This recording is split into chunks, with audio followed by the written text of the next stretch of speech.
Testing, testing. 1, 2, 3, 3, 3, 3, 3. We're back. Not the back of the bus or the back of the lack, but back in the recording booth at Backlick Cinema, the podcast. I'm your host, Zoe, that's Z-O or Z-O, to the cinema fans overseas. It's the 94th episode. Thank you for downloading or streaming. We really appreciate it. We're going to take a look back at the movies of yesteryear and talk about the movie we love to watch from the 70s, 80s, and early 90s, and maybe we'll hit the 2000s.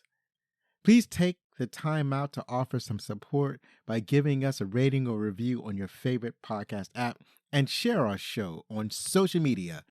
Now, before we get started, let's have a word from Beth and Kirsten from Made for TV Movie Podcast. If you need to find them, just give them a Goog at hashtag MFVMC podcast, and you will hit all of their links. You will get a cornucopia of Beth and Kirsten and the Made for TV Movie Podcast. Hello, everyone. I'm Beth. And I'm Kirsten, and we are the hosts of the Made for TV Movie Club podcast. Beth, we've been friends for a long time. We sure have, Kay, since before Rachel kissed Ross for the first time. It's true, and since we share a love of all things TV, we decided to team up to review our favorite TV movies from the 70s, 80s, and 90s. You don't need to watch the movie. We did that for you. You can find us wherever you listen to your favorite podcasts, including Spotify, Anchor, Apple Podcasts, Google Podcasts, Amazon Music, Deezer, and iHeartRadio. And find us on our socials. Join us in our Facebook group, Made for TV Movie Club Podcast. Follow us on Insta at made_for_TV_movie_club. Tweet us at TV Movie Club Pod 1. Or give us a Goog at hashtag MFTVMC podcast, and you'll find us. We'll see you soon in the clubhouse. And now we're back. Now, we were supposed to have a guest, but life happened, and I had to improvise. Hopefully, we will do the Karate Kid at a later time, but for now, we have Equilibrium. So let's talk about this movie, Equilibrium, the movie that I watched yesterday. In a future world, a strict regime has eliminated war by suppressing emotions. Books, art, and music are strictly forbidden, and feeling is a crime punishable by death. The Grammaton Cleric Preston, played by Christian Bale, is a top-ranking government agent responsible for destroying those who resist the rules. When he misses a dose of prosium, the mind-altering drug that hinders emotion, Preston, who has trained to enforce the strict laws of the new regime, suddenly becomes the only person capable of overthrowing it. And that little ditty was written anonymously and posted to IMDb. I really like that description of the movie.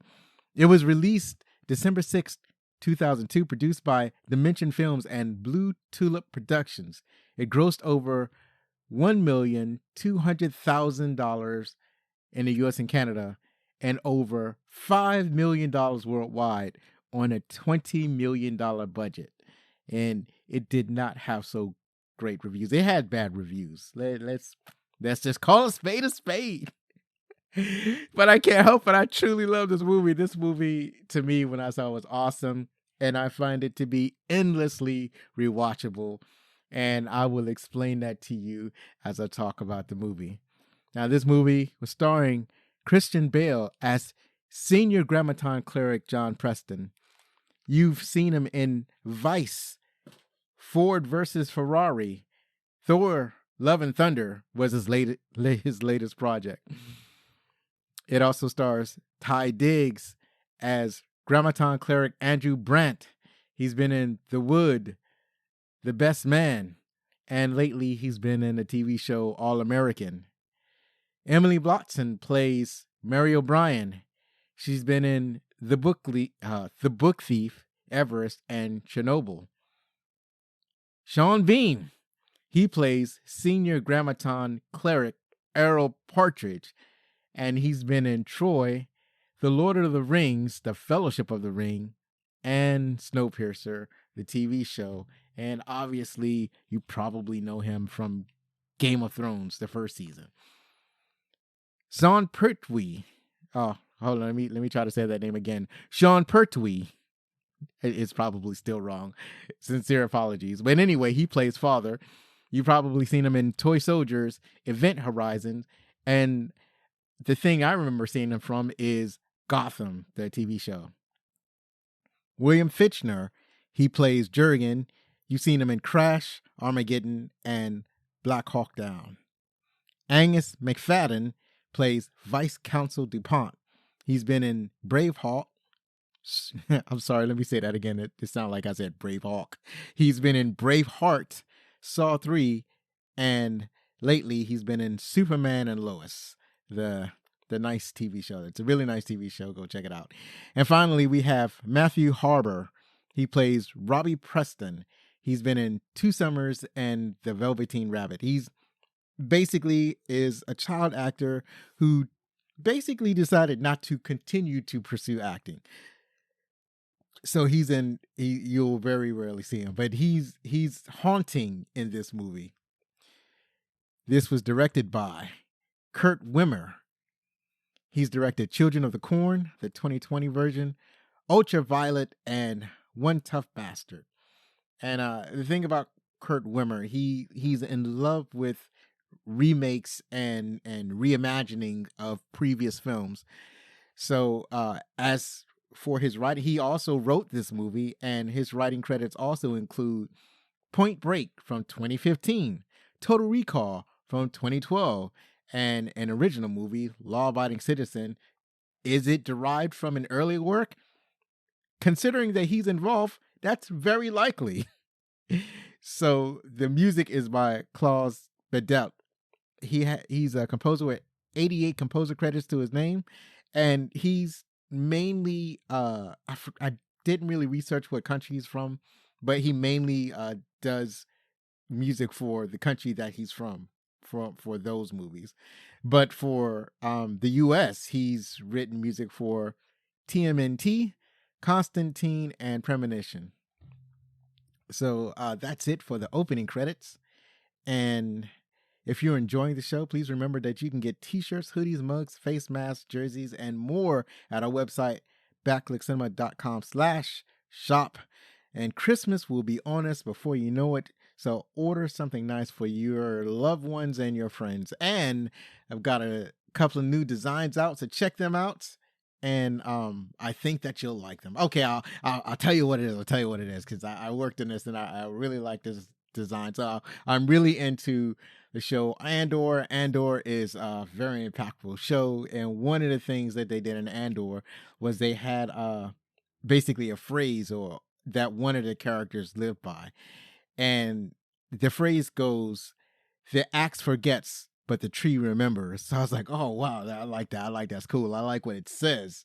So the axe, the thing that caused harm, he forgets. He doesn't know how the axe doesn't know how many trees it's cut down, how many trees it's harmed. The axe doesn't know. But a tree that's been damaged by an axe, the tree remembers. He remembers getting hurt. And it kind of reminds me of the movie Street Fighter. The thing about Street Fighter is that it was a terrible movie, but it had a really nice scene. It has a scene in that movie that really sticks with me.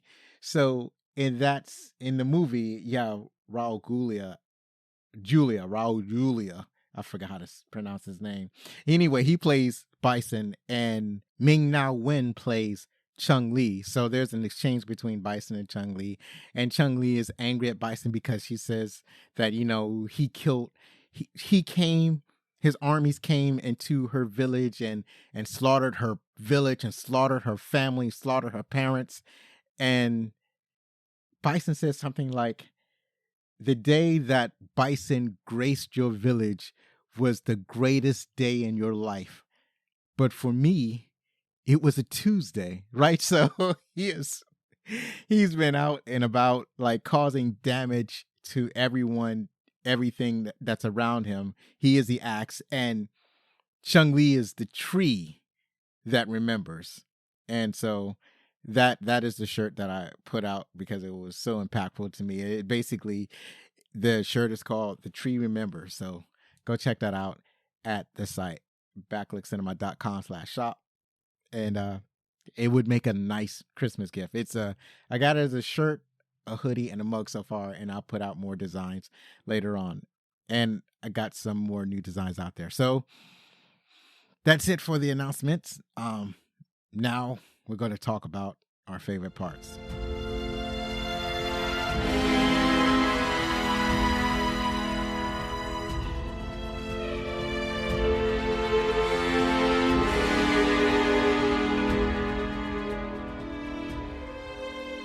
First of all, I want to start off by saying that this movie is very reminiscent of The Matrix. As a matter of fact, I would say it's derivative of The Matrix. They borrowed a lot of elements from The Matrix. Obviously, when The Matrix came out, it kind of changed the game in cinema, and the influence of The Matrix was so strong that it even impacted commercials and major league sports. Like the National Football League actually used some of the camera techniques that was pioneered in The Matrix. And I don't know if they still do that, but I know when The Matrix first came out, the NFL was like, oh man, we got to try that. So that's how impactful the Matrix was. And then you had a lot of films that were derivative of The Matrix by a greater or a lesser degree. And this film, Equilibrium, was impacted by a greater degree. It was like the closest copy to The Matrix that has ever come out. It could almost be a sequel to The Matrix. It is that close. So the premise is somewhat different, but it still has to deal with the themes are very similar. So actually, that's one of the things I liked about it. It's like after seeing The Matrix, I wanted more Matrix, and we weren't. And I can't remember the order. Like I don't know if Equilibrium came out like before or after The Matrix 2, but I remember wanting more Matrix, and I was willing to watch other movies that were similarly themed, had similar themes, and it had a similar look to it, and delved into martial arts, and that's what I was going to accept. So Equilibrium was one of those movies. Now, obviously, it's not as good as The Matrix, but I still thoroughly enjoy it. So it starts off a little bit differently. It has a preamble, like a lot of movies that deal with science fiction. So there's two ways you can go. You can have a voiceover, or you can have like a voiceover, like in Dune, like the original Dune, or you can have a crawl, like in Star Wars. They have that crawl that you read in silence while the music is bombastic and playing before the story starts. But this movie starts off with a little bit of both. It's a voiceover with text that every once in a while goes across the screen, presumably to emphasize certain phrases and points that the voiceover is trying to bring across. And it looks really cool, and basically has scenes of what it's describing. So in this movie, it's the near future, and World War III has happened, and the survivors of World War III decided that this can't ever happen again, because it's like the human race barely survives. So the survivor of World War III get together, form a country, and it's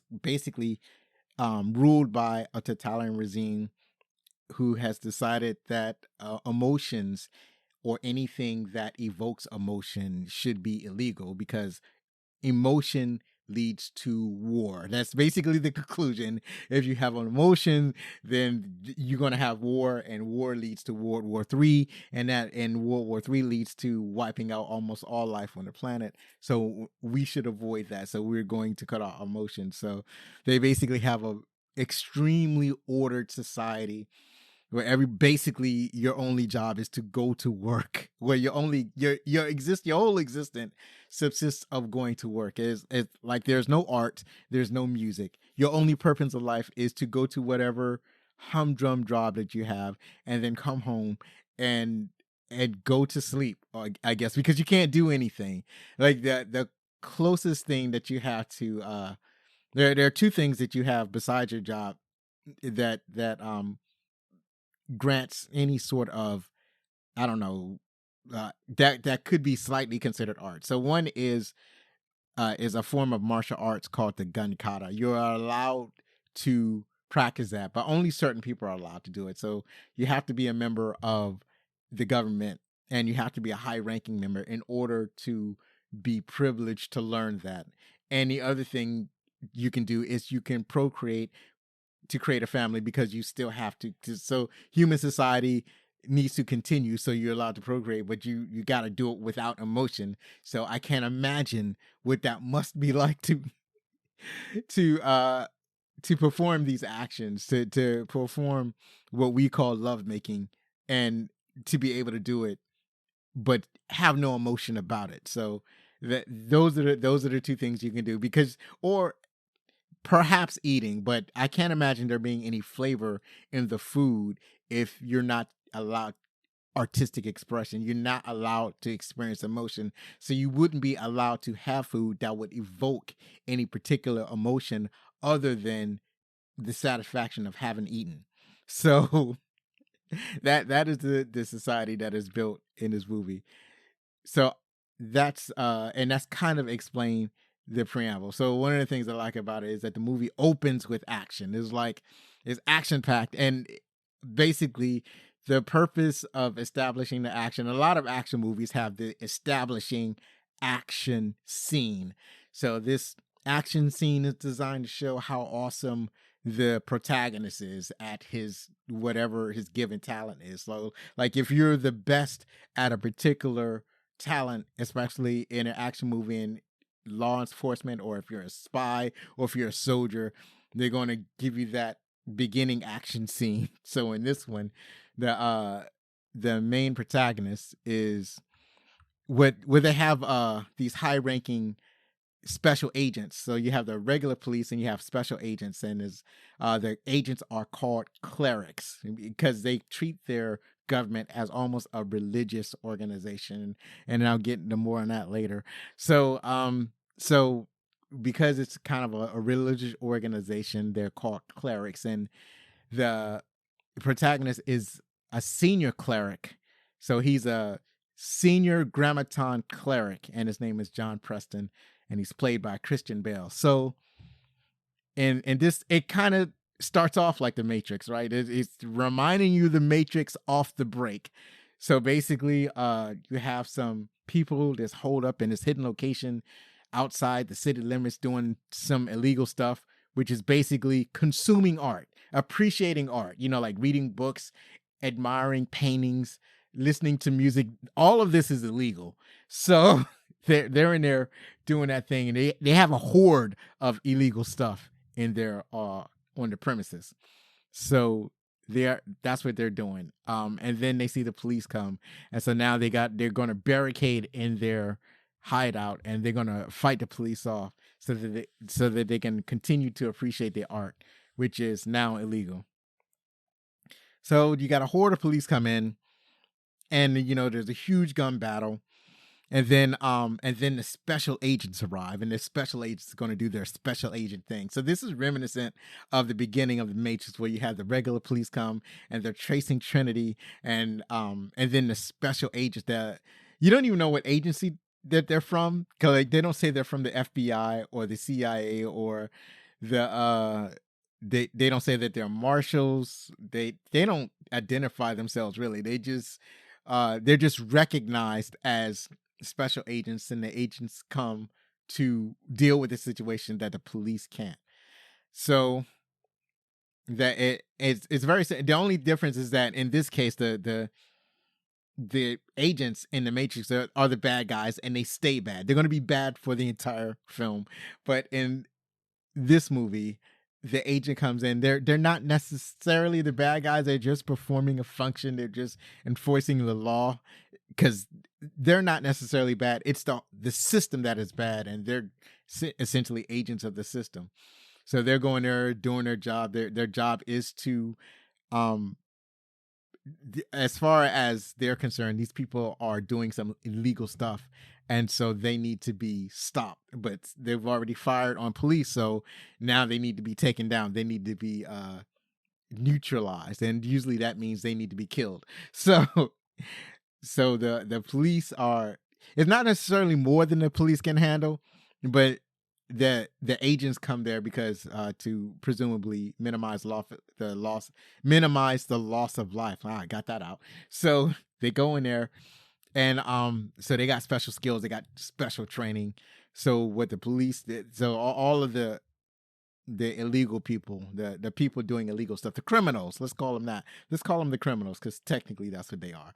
The criminals are holed up in a single room, which is problematic. Like, if you're going to have a secret hideout, why, and you know that you might eventually be found, why not have a secret way out? That's kind of a bummer that they didn't think of that, because they had to have known that they was going to get discovered eventually. But anyways, so now they're in this room. Their only way out, they only have one way out, and the agents are on the other side.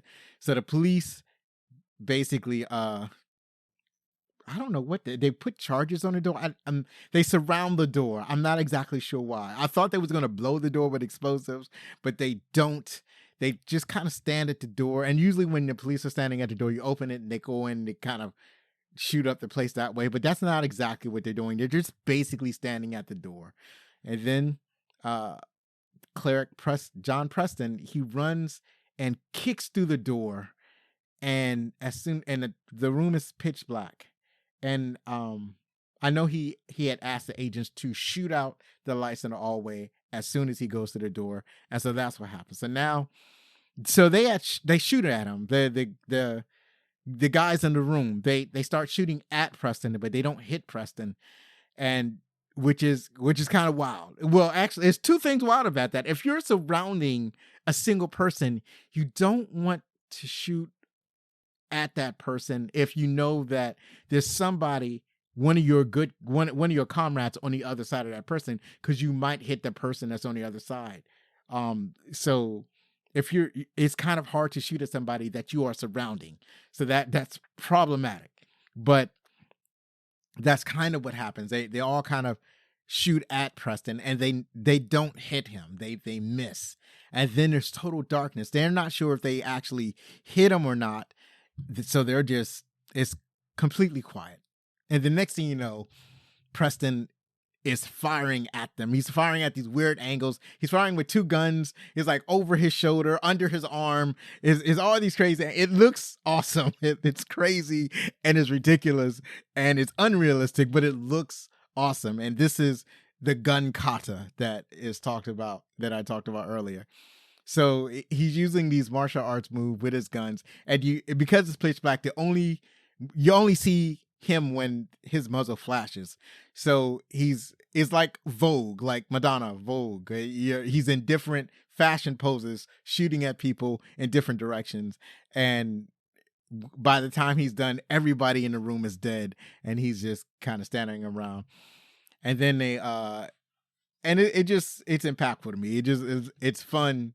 It's fun. That's why I like it. I like it because it's fun. And then they look around the room and they find all the illegal stuff. And then Preston has like these instincts, and his instincts tell them that the real good illegal stuff is under this fancy rug. So they move the rug and they pull the floorboards up, and it's the Mona Lisa, the authentic original Mona Lisa. They have a handheld device that can tell them that whether a piece of work is an original.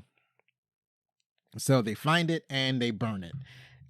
It's funny because I always thought that the Mona, it seemed like quite a large version of the Mona Lisa for it to be the original. I always got the impression that was kind of a small painting. And the other thing about it was that the Mona Lisa is important to us now, but it wasn't that big of a deal for a long time. It was just one of many paintings that was created by Leonardo da Vinci. What made it famous, what made it prestigious, was that it was stolen, and it was stolen from an art museum, and then after it was eventually recovered, and because of the drama surrounding the theft and recovery of the Mona Lisa, that's what gave it its fame. Not that it was a particularly good painting. It was just one of many, not even a particularly big painting that was created by Michelangelo. But anyways, they find a Mona Lisa and they burn it, because that's what they do. They burn everything that might elicit emotion. And they killed everybody, so there's nobody to bring in for questioning. But it's during this scene where it's what I liked is that the movie starts very off to start sending its message. So after this, it's the senior Grammaton cleric, John Preston, is accompanied by his partner, who is also a senior Grammaton cleric, named Errol Partridge. And John notices that Errol has a contraband in his pocket, and he says, "Why didn't you just give that to the team so they can categorize it or whatever they do?" And Errol says, he gives the excuse that they miss things sometimes, so I'm going to take it impersonally. And then that you know where this is going. That doesn't happen. This is Sean Bean we're talking about. How often does he survive to the end of the movie? Not very. When Sean Bean is cast in a movie, you can be sure that the movie is spoiled. They told you that he doesn't make it to the end of the movie. Well, I will say that there have been a few movies that he did make it all the way to the end of, but or he might make it to the end of the first season. Like, he doesn't often die in the middle of the movie. He normally dies at the end. So that tells you that'll tell you what happens to him in almost any given movie that he has chosen to be a part of. It's almost like he's chosen these parts on purpose. He's like, I've perfected my death scene, so I'd like to do this role. You want the lead role? It's like, no, I want the role where I die. I've perfected my death face. I guess he's perfected his death face. I'm not sure why that happens. Another thing that I found interesting about the movie is that so when John has a family, he goes home. He has a son and he has a daughter. His wife turned out to be a criminal. The specific crime that most people are accused of is being a sense offender, which means that they allowed themselves to feel emotion.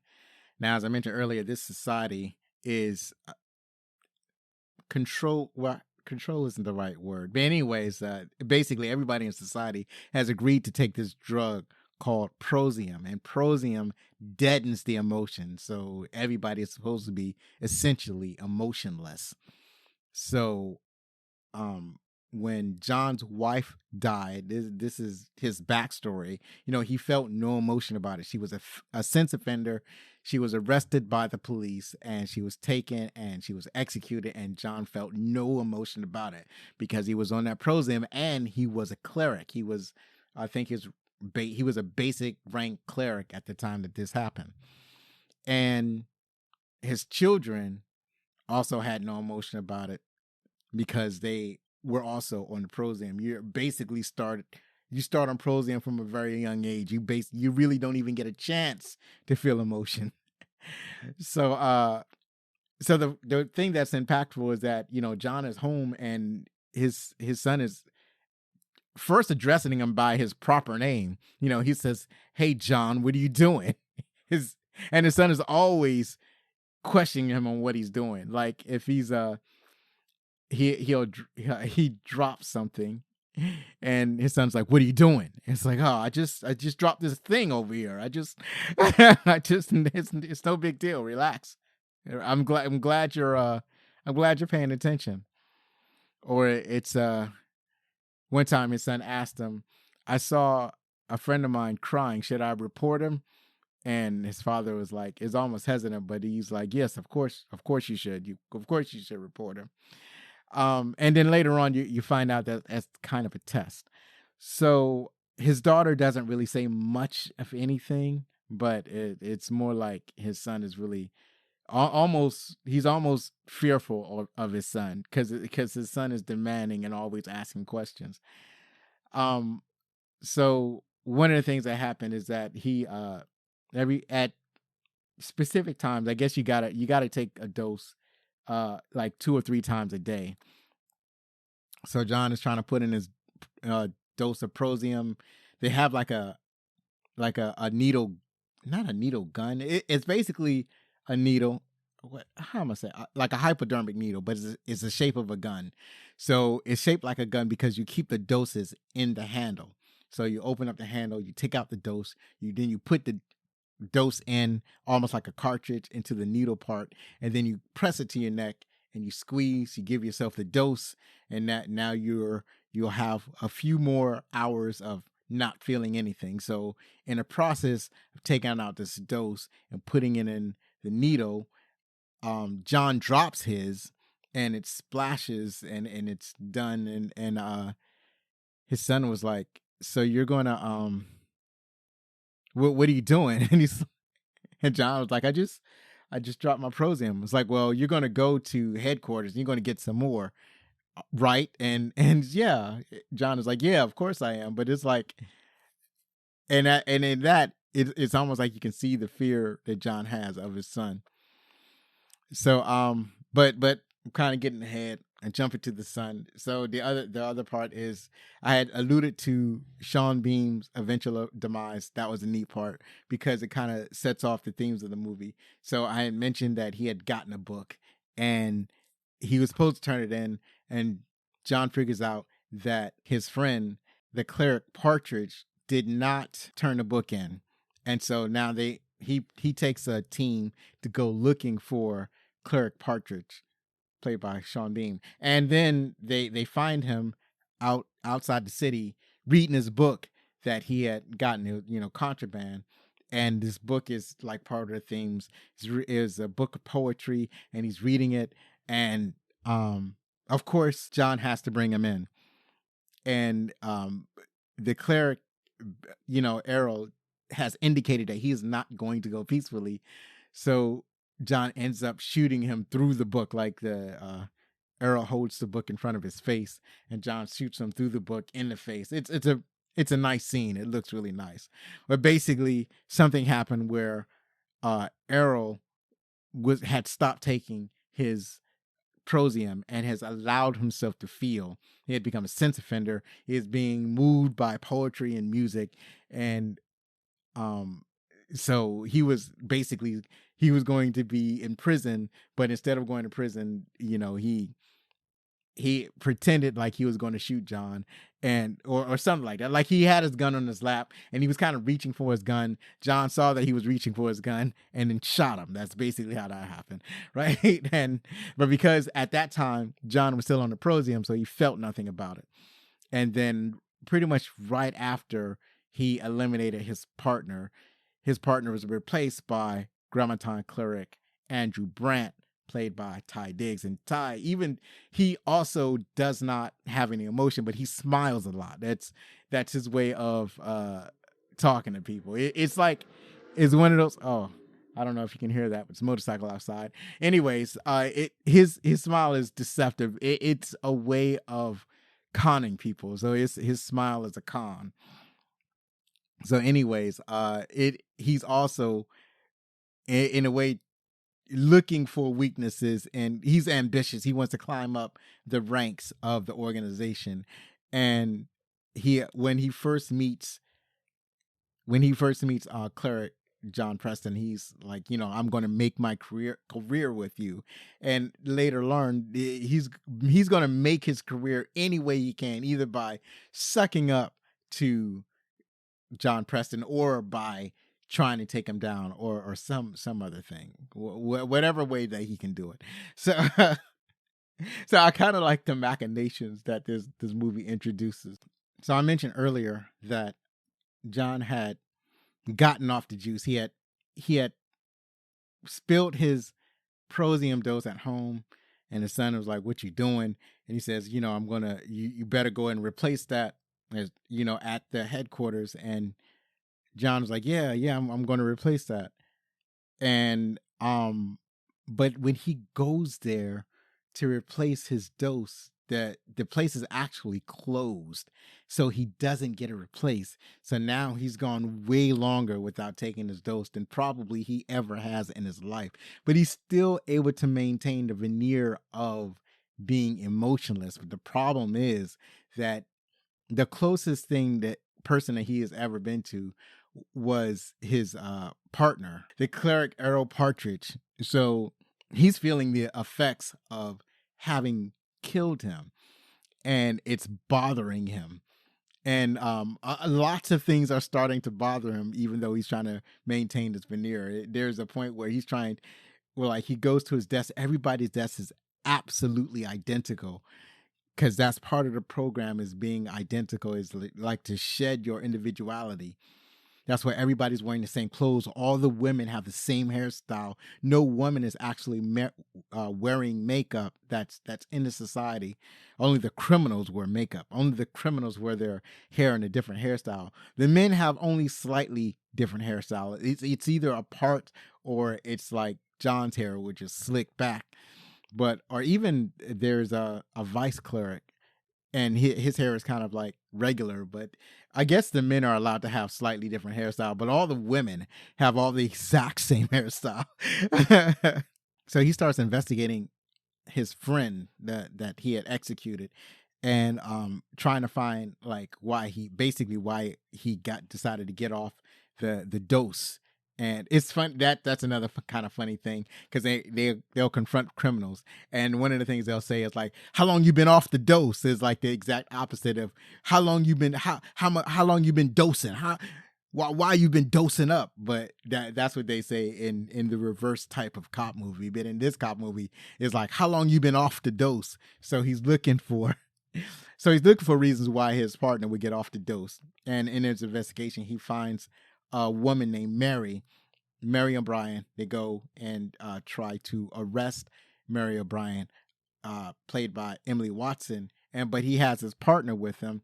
And in the arrest, they're trying to kill her. In the arrest, they're like, the vice cleric, or the father, which is the head of the society, had issued orders that, like, from now on, they're not even going to give out trials. They're just gonna execute them on the spot. They're giving the clerics the authority to just execute them on the spot. Even though John tries to question this, his immediate supervisor is Vice Consul DuPont, and he tells him like, well, this is the directive from the father, and the father is like the president or the czar or the head of society. Well, this is the directive from the father, and the father says we're not, just execute him on sight. So he's basically supposed to, when he finds Mary, he's supposed to execute him, but he's like, no, she might have some information. So instead of executing her, he takes her in and tries to question her, because she's connected to his partner. And the other fallout is that it is kind of messed up, is that because he's feeling emotions now, he's starting to fall in love with her, because she looks so much like his wife did. First, he starts feeling the emotion of his wife's execution, and now he's feeling a connection to this woman who is the ex-lover of his partner. It gets messed up. It's messy, which I kind of liked. One of the things I really liked was Christian Bale's portrayal of him feeling his emotions. Like, yeah, he's been emotionless, and now he's feeling all of the emotions. There's a point where he's like crying at everything. His apartment has a window, and the window is covered with film.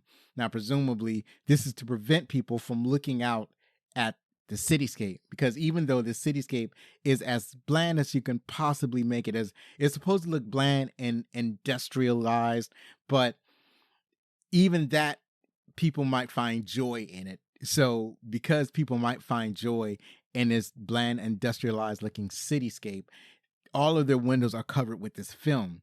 So John, while he's feeling all of these emotions, he puts his hand on the window, and a little bit of film comes off. And so now he takes off all the film. He looks out into the cityscape, and he starts crying because he's feeling these emotions, and then he starts breaking down and feeling these emotions at all times. And then at one time he totally breaks down in public, where he's confronted by his new partner, Grammaton Andrew Brandt, played by Ty Diggs again, and Ty Diggs decides to bring him in for to arrest. So he brings Preston in. Preston does some sort of switcheroo, and instead Brandt gets accused of being a sense offender. Now this switcheroo situation, even though it looks and sounds neat, the logic of how it happened kind of breaks apart a little bit, probably a lot, depending on your mileage and how you tolerate these types of things. And that's probably one of the reasons why a lot of people didn't like it. But nevertheless, there's switcheroo, and Brandt gets accused, and because Grant is accused, and I guess the leadership and the council have felt that there was some kind of leak in the clerics, and they decided that Brandt was a leak. And so because Brandt brought the leak, they decide to give Preston basically a reward of some type. They basically say, name your reward, and Preston says, I want to meet the father. Now, I didn't mention all of this because he's but basically before all of this happens, Preston had basically got into the resistance, who was trying to bring down the organization, the government. They're trying to bring down the government so that people can feel feelings again and appreciate art and all those sorts of things. And basically their harebrained scheme is to blow up the Prosium plants, or the Prosium distribution centers. And then when people start feeling emotions again, because they'll be without their Prosium to suppress their emotions, then the resistance will lead a popular revolt, and then they'll have a different government, a different government that will allow them to feel feelings. And it doesn't, presumably, because this is an American movie, presumably that would be a democratic government, but it could just as easily be a monarchy or a theocracy. It could be any type of government. They don't care as long as they're allowed to feel emotions, because the fear is that feeling emotions would lead to war. Like, they all believe that this will happen, that feeling emotions would lead to war, because remember, these are the survivors of World War III. But the resistance has decided that war is worth the risk. Like, trying to live life without emotion, or trying to live life without any kind of individuality, is really not worth living. They'd rather risk war than to continue living this way. And that's another thing that people can see as a plot hole, because here's their harebrained scheme. They already have the bombs at the Prosium distribution centers, but what they want Preston to do is to kill the father. The father is leader of the government. They want him to find some kind of way to get close to the father, to kill him, and then after they're able to broadcast his death, then they will blow up the Prosium plants, and after they blow up the Prosium plants, then they could start a popular revolt. But the reason that this plan is kind of messed up is that they already have the bombs in place. All they have to do is blow up the Prosium plants, because once people start feeling feelings, then they will probably decide on their own not to continue the living the way they were. They don't need to execute the father. They already have blew up the Prosium plant, because everybody is on Prosium. The police is on Prosium. The clerics on Prosium. Everybody who's enforcing the law, except for maybe the council members, are on Prosium. A side note, the name of the council is the Tetragrammaton Council, and that'll be important later on. I'll mention more of it in the trivia. This episode is coming out later than I wanted, because I fell into a rabbit hole of investigating the origins of the word Tetragrammaton, and it's interesting. I'll get into that later. But anyways, so the council has decided that they probably don't need to be on Prosium, but pretty much everybody else is. So they could just do that. They don't need to kill the father, but that they felt like that was the push that they needed. So and the cleric, a cleric such as John Preston could achieve that. And basically, some kind of way it worked. That well, it leads to the climax of the movie, which is another one of my favorite parts. So, in the climax of the movie, he asked to see the father, and they were like, nobody sees the father. He hasn't seen anybody in decades. Now, it's not that nobody's ever seen the father. He's always on these big screen televisions preaching the philosophy of society. He's constantly on screen. You see him on screen all the time, outside in your house, because you don't have regular TV in your house. You just have him on television telling you that this way of life is the best way of life and it should never change forever and ever. But no, he hasn't had an audience. Nobody has seen him personally, but he said, well, this is what I want. And so they decided, okay, we're going to take you to the father. Now what's interesting is that most of authority in the movie, they're all dressed in black, like Preston, and this is another inspiration from the Matrix. But all the clerics like Preston are dressed in black. The police force are all dressed in like black leather with motorcycle helmets, which looks ridiculous, but it works on some level. So everybody is dressed down in black, but because Preston is given this huge honor, he's going to be dressed in white. So he has his white suit with his white ceremonial sword, and he's going to be allowed to see the father. Now because he's going to go and see the father, he has to take off his ceremonial samurai sword. So he does that, and then they decide to give him basically a polygraph test, because a polygraph test can sense emotions. It won't necessarily find out if you're telling the truth, but it can sense emotion. So they hook him up to the test, and the graph is going crazy because he's feeling all of this emotion, and they said, yeah, we got you. It's actually a double cross. So his partner, Cleric Brandt, is not actually arrested. He's actually part of the plan to capture him. That they've suspected John Preston for a long time of being a sex offender, and now they've got him. They got him where they want him, and so it was like, haha, John, we have you. And John is hooked up to this machine, and that's where the graph is going crazy. And there's also Vice Counsel DuPont. So Vice Counsel DuPont is basically a member of the Tetragrammaton Council, and he reveals that he has taken the father's place a long time ago. Like, the father died decades ago, and so the council decided that to maintain a facade of having the father as leader by playing these videos of him all over the place, where in the meantime the Vice Counsel DuPont is actually taking the place of the father, and he's making all of the orders and directing society, pretending to be the father. So it's him that's saying, yeah, we got you. We knew somebody was a rat. Turns out we think that you're the rat, and we're going to execute you. You're done. And we did it without incident, which is what I like, because it says we've done all of this without incident. And next thing you know, the graph on the lie detector stops. It's like, even though he's still connected to the lie detector, it stops moving in just a straight line. Like, now he's straight, no emotion. And he says, no, not without incident. And then he proceeds to just take out everybody in the room, except for this one doctor, because the doctor is not a warrior and didn't do anything to him. So he kills everybody but the doctor.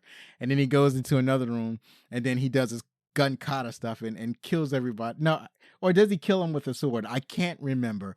I think he kills everybody with a sword. And then next thing you know, the only thing left in the room is the Vice Counsel and his former partner, Cleric Andrew Brandt, and Cleric Andrew Brandt. He's kind of, what's the word I'm looking for? He's kind of arrogant, and he's wearing his slick black uniform, and he says, "Mind the suit," and he selects a samurai sword because for some reason, this office they're in the vice counsel's office, and it's filled with art. Like, it's art everywhere. Like, so he's the ultimate hypocrite because, as I mentioned earlier, the clerics don't, not the clerics, but the council don't feel that they have to abide by the rule. They just feel like they impose those rules on everybody else while they live in luxury. They have all the art, they have all the books, they have all the movies, they got everything, and they're living high. And he's got these ceremonial, beautifully decorated samurai swords all over his office. So Brandt, I should say, selects one of these swords, and he's going to do battle because that's the weapon that John Preston has. He has a samurai sword, so he thinks that there's going to be a battle, and he thinks that he has a chance because they were battling with sticks before, and it seemed that Brandt really beat the crap out of John Preston with these sticks. So I guess he felt that, well, if I can beat him with sticks, I can beat him with a sword. But as it turns out, apparently not all weapons are the same, and Preston is way better with the samurai sword than he ever was with the baton or the bat or whatever that weapon they used was called. And basically, I guess they were supposed to be like kendo sticks, but they were not sticks. But they weren't kendo sticks. But anyways, Brandt goes on guard, he's ready to strike. But before he can even make a move, John Preston does a couple of cuts, and Brandt is done. So you don't really see where he cuts, but he's cut in his stomach, and he's cut on his head somewhere. So the first thing that happened is that Brandt's body falls to his knees, and then he kind of turns his head to the side, and his face slides off of his head, so his head had sort of been cut in half. It wasn't bisected horizontally; it was basically bisected vertically from the top of his head to the bottom of his chin. So his face had basically slid off of his head. So that was a beautiful ending to that man. And so then the climax. Now you got during most of the movie, when you see any of the clerics do the gun kata, and specifically John, since he's basically the only one you see doing it in action, it's usually somebody who's proficient at gun kata against people who have no idea what gun kata is. They basically use martial arts move with the weapon. And not even the police force know how to do gun kata. So there are a lot of times when he's fighting the police force, these action scenes are awesome, if fantastic. He's fighting his police force, and they have no idea how to take him down because he's just doing all of this stuff where he's shooting the gun under his arm and over his shoulder, and he's always double fisted, and he carries guns under his sleeve. He also carries reloads under his sleeve. It's crazy, and they have no idea how to deal with this. But this is a scene where now you have two guys that know gun kata, and it's fantastical and ridiculous, and it's so fun to watch. So they're really close together. They're trying to punch and shoot each other in the face, but they at the same time they're blocking each other from shooting them in the face. So it's just fun to watch. It's almost like some kind of martial arts and shooting it in the face simultaneously. They're doing the same thing. So eventually, Preston gets the upper hand and disarms the vice counsel.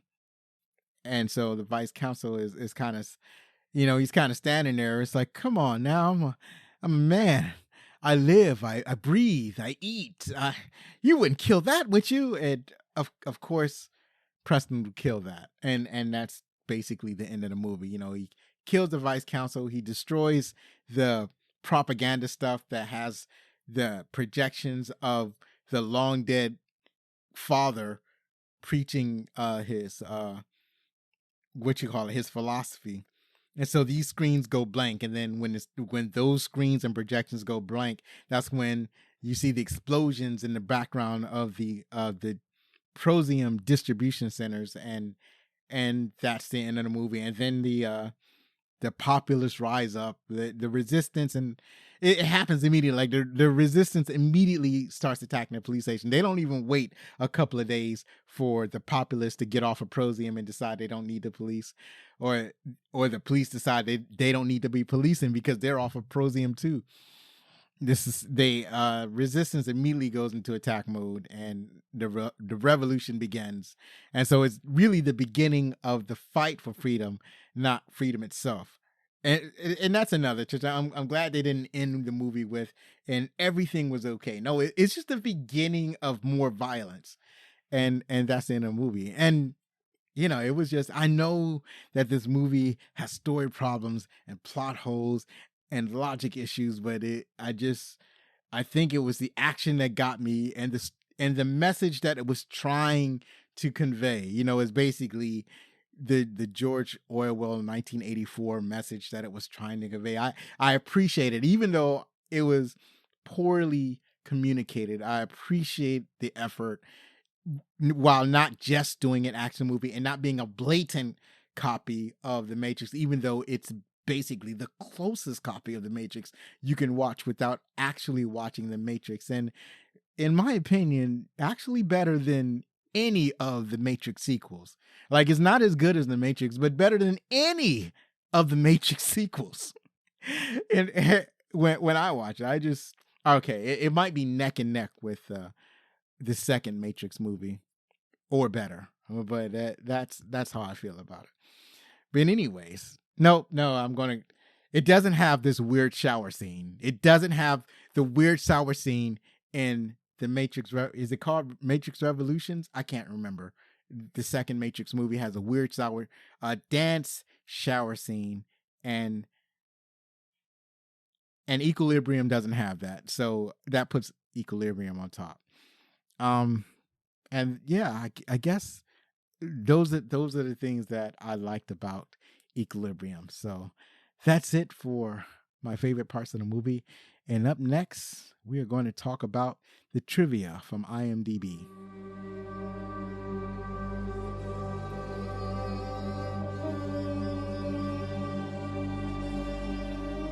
And now we're here to talk about the trivia from IMDb. And so let me start with this one. This film takes place in 2072. So I guess that's somewhere in the story or the film notes. They don't actually say this blatantly in the film, but I guess if you dig in the extras, it may have been something on the DVD that had mentioned this factoid. The use of the drugs to suppress the undesired emotions, behaviors, and I'm having problems saying this. The use of drugs to suppress undesired emotions, behaviors, and repressive society are similar themes found in George Lucas's THX 1138 from 1971. Emily Watson's character is named Mary O'Brien. Her last name is a possible reference to the prominent character O'Brien from George Orwell's famous novel 1984, which shows similar themes about repressing emotions and government surveillance. Despite popular belief, absolutely no wires were used in the film at all. All of the gravity-defying stunts were done through conventional means. For example, the backflip off the motorcycle was done with a trampoline. 2 different actresses played Preston's wife. The Condemnation archive footage was filmed first and featured Alexa Summer.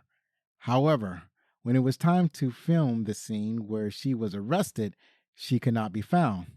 Maria Pia Calzone had to take her place. As a result, there are 2 separate credits. Summer is credited as Viviana Preston, while Maria Pia Calzone is credited as Preston's wife, even though they were supposed to be the same character. Originally, the drug Prosium was named Librium, hence the term people of Libria, as often referred throughout the film. However, Librium turns out to be a registered trade name for an anti-anxiety drug, chlordiazepoxide. Hold on, let me try this again. Chlordiazepoxide. The name was quickly changed to Prosium as a sly combination of Prozac and Valium, which both have calming effects. During the course of the film, the violence becomes progressively more graphic. In early scenes, it's almost PG, with no blood visible despite people being riddled with bullets. As the movie progresses, blood starts spilling, and by the end, single bullets will spill large volumes of blood. This has the effect of increasing the emotional effect of each act of violence from relatively low at the movie's outset to high by the movie's conclusion.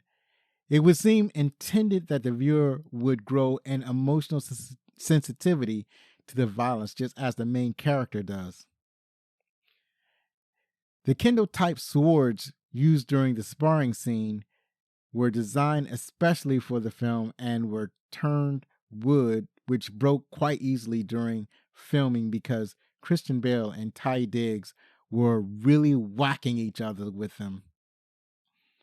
Writer and director Kurt Wimmer invented the martial arts style of gunfighting for this movie in his backyard.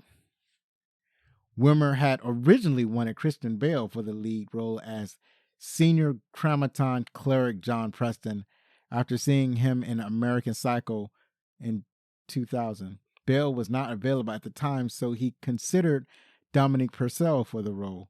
Ultimately, Bale came available and Purcell was cast as Seamus, the Renaissance fighter, in the opening of the film instead. The pistol whip fight scene, John Preston and the officers took only 30 minutes to film. So this is an interesting scene where John Preston is kind of surrounded by these police officers and he's basically being found out. As I mentioned before, he starts feeling emotions. He starts doing irrational stuff. And then the police realize that he's a sense offender and they start to take him down. But then he transforms his guns, his pistols, into a more effective pistol whipping device. So instead of shooting them, he flips his guns around and starts pistol whipping the police officers.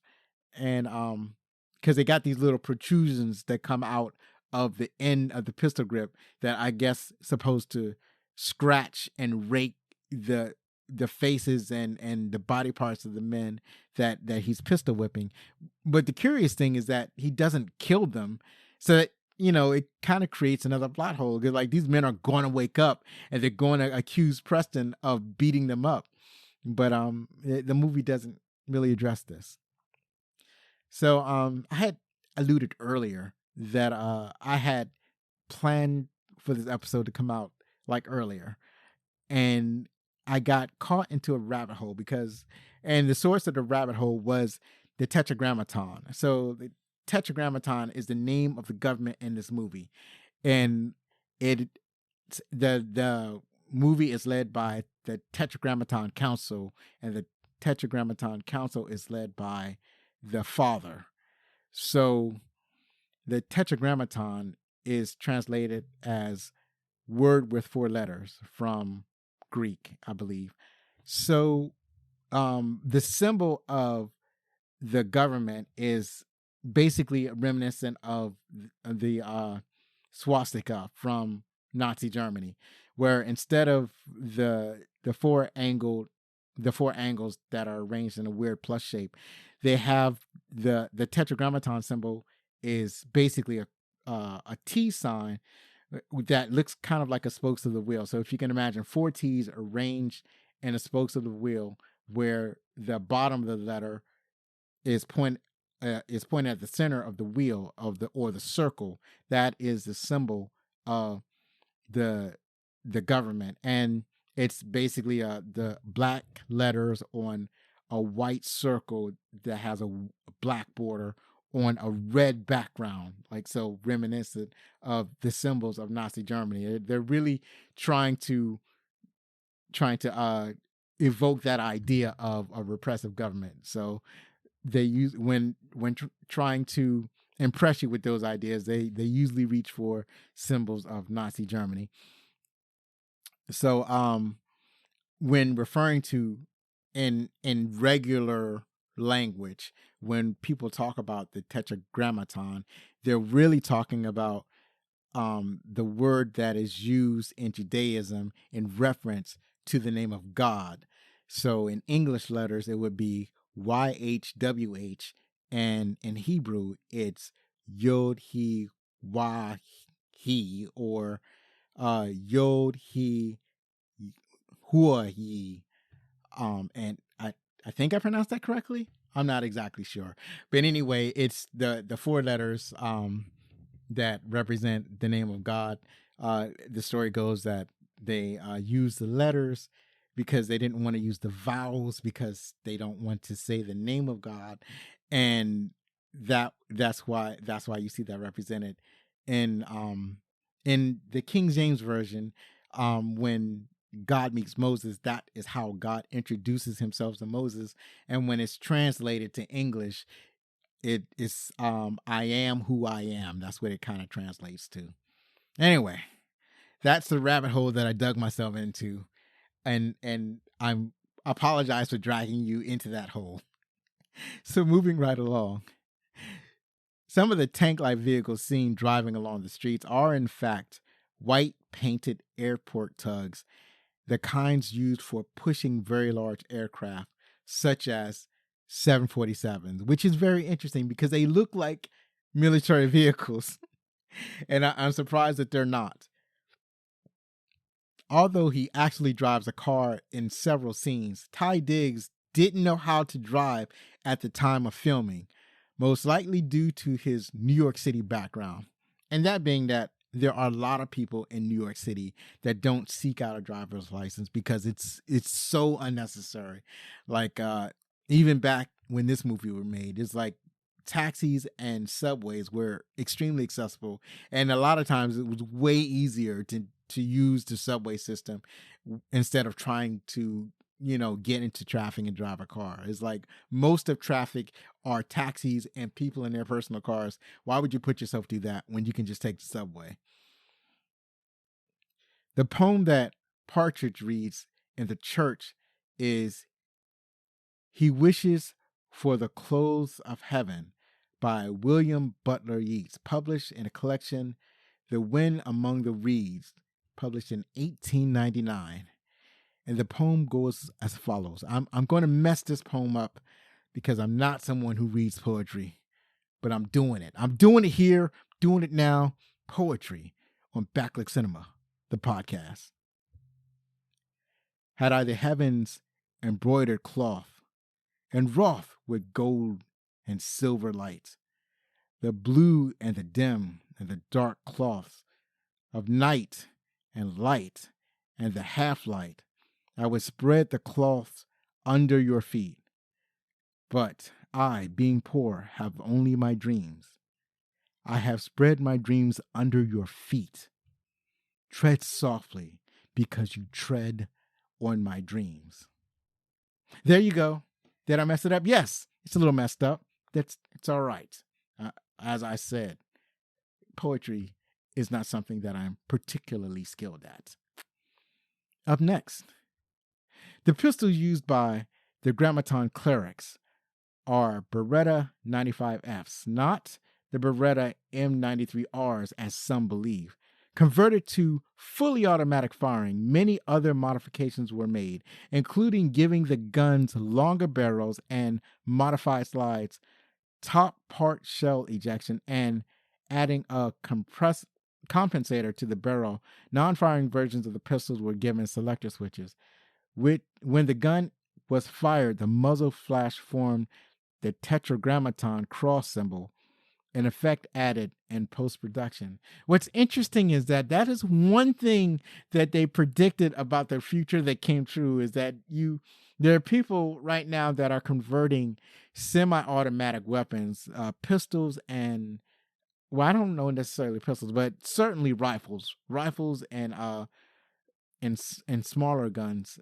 They're converting them from semi-automatic to fully automatic weapons. And I've seen this on the news. They actually mention in rap songs, and I think it's called a switch or something like that. And you put this little plastic piece. You're able to insert this plastic piece into your semi-automatic gun, and you can fire it full auto. And that's a problem, but that's something that this movie predicted. So there you go.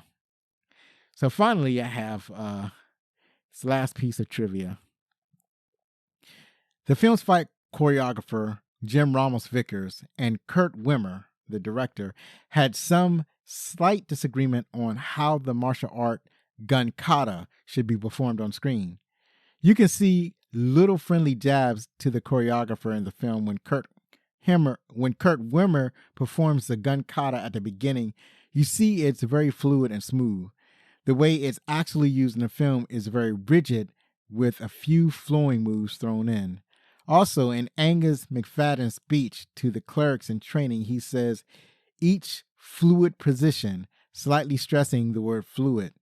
Wimmer wanted gun kata to be smooth and soft-styled. Vickers, trained in hard-style karate, among other things, modified the original gun kata slightly and because of budgetary restraints, that's the version that we see in the film. Wimmer has said his own version of gun kata can be seen in most of its glory in his next film, Ultraviolet, which came out in 2006, which also flopped at the box office, which is probably why he hasn't really directed a movie since.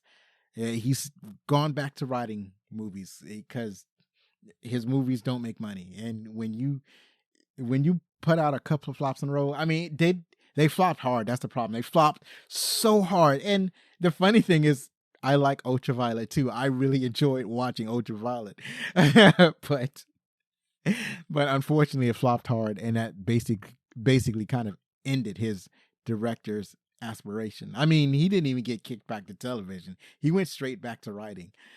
So that's it for the what do you call this section?